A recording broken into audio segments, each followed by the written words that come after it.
Well, hello and welcome to this week's Spotlight Southsea, and I'm here at the Hot Walls at the moment. It's quite a grey and a dreary day, and actually there won't be one next week because I'm away travelling next week. So do get your ideas in as to who you'd want featured or anything you want to be put on here. Then please let me know. So I'm at the Hot Walls. Okay, so just a little bit of blurb on the Hot Walls. It's really nice around here, and we're surrounded by artists.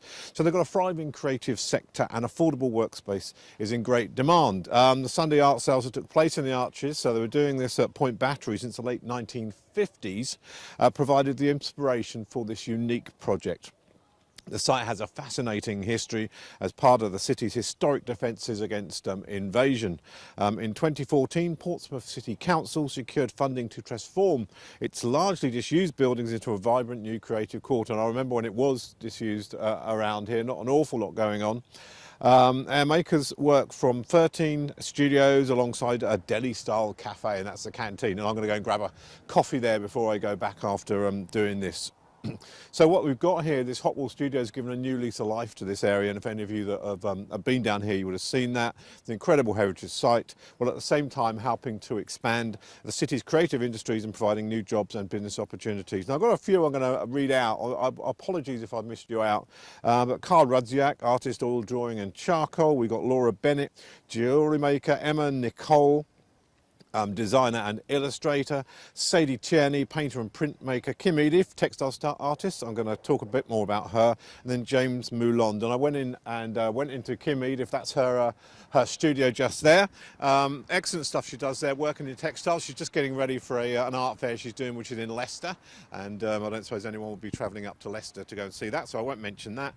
But just to give you a bit more information about Kim, go to her website. That's www.stitchbookstudio.com.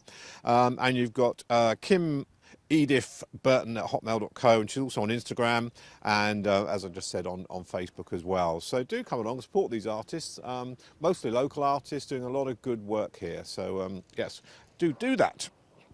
And you can go to hotwallstudios.co.uk if you want to get more information. So we're going to talk about what's going on, what's there for you to visit and see in the Southeast area, apart from the studios, which are open all the time. We've got Recovered Histories by George Safagouras. Apologies, George, I've got your name wrong. He's from Greece.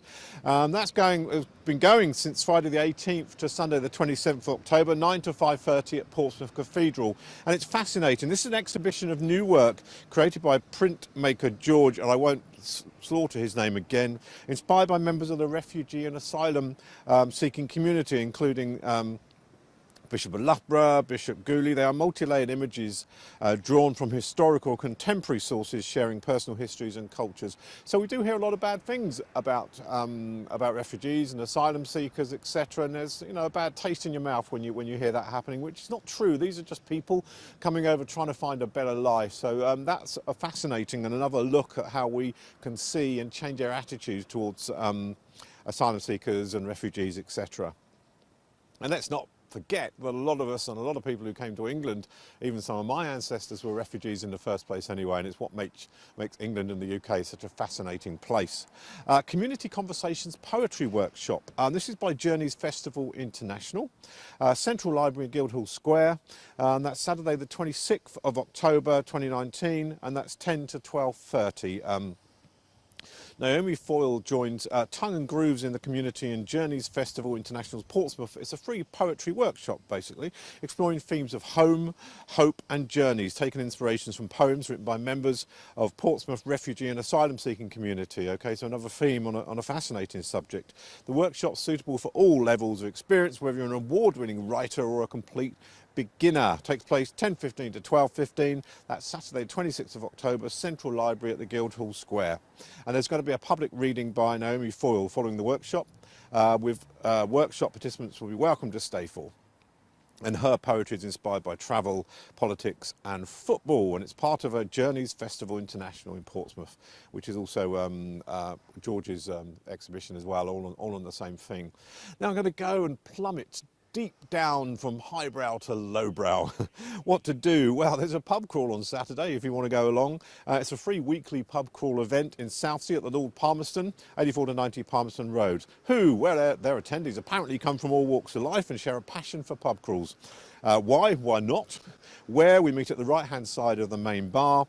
Every Saturday, of course, get there between 7 and 7:30. The crawl finishes whenever. Sounds like the best kind of crawl, doesn't it? There's no agenda. Order your first drink, discuss where to head off next, and let the night unfold. Sounds fascinating. Cost, it's 100% free and always will be, apart from the cost of your beer and snacks. And, of course, obligatory kebab at the end of the evening.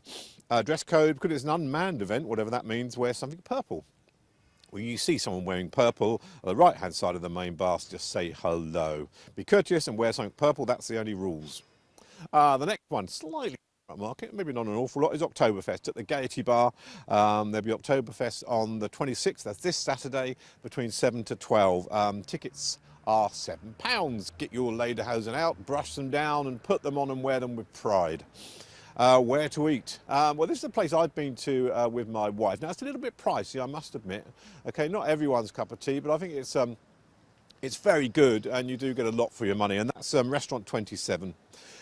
Kevin Bingham, chief patron at Restaurant 27, wealth of experience. He was actually the chef at the Montparnasse, which is another place I've been to, which is very nice. Kevin sources only the finest ingredients. Many of the ingredients come from high quality local suppliers and producers. He describes his cooking as global French, okay, which interprets as a blend of classic gastronomic cuisine with the modern flavours of the day. There you go. Well, that's Restaurant 27. That's 27A South Parade. In Southsea. Like I say, a little bit pricey, but worth treating yourself. You know, once a month. You're not going to go there every weekend, but a good place to go to just to treat yourself. Right, news, final item. The centre of Portsmouth could become a chargeable clean air zone rather than the whole of Portsea Island if the new plans are approved, but some are concerned this will not be enough. In the latest government-imposed plan to bring pollution levels in Portsmouth down to a safe level, the council will consider a smaller targeted zone. So they were going to do the whole of Portsea Island. They're now doing a targeted zone in the southwest of the city. It comes after modelling conducted by the council showed a reduced zone to the west of London Road would still result in required air quality levels by 2022. So I suppose they're going to keep their costs down by doing that, and of course a lot of councils are strapped for cash. Portsmouth City Council's Head of Environment, Councillor Dave Ashmore, said it's smaller than the original idea. It's tackling what's needed. It's tackling the problem area where the air quality is bad, and it's based on a consultation we had with people and businesses about how it would affect them. There's the end of my Spotlight Southsea. Please do give me feedback. This is a beautiful place here with the studios. You've got the hot walls just behind there with the sea, and it is a really gorgeous part of old Portsmouth. Come and see the artists, support them. A lot of good stuff. You know, love this place. And one final thing before I go, I want to give a shout out to my next door neighbour, Josie Murphy. Now, Josie's been very poorly recently, getting better, fingers crossed, and looking forward to see you when you come back home. So take care, everyone. Wherever you are, whatever you're doing, and whoever you're doing that with, then have a great time.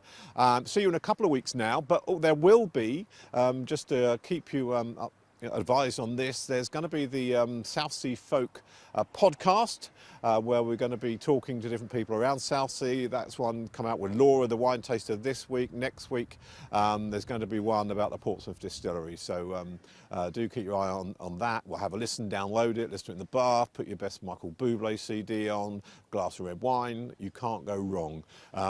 Lots of love. Take care, everyone. Speak to you soon. Goodbye.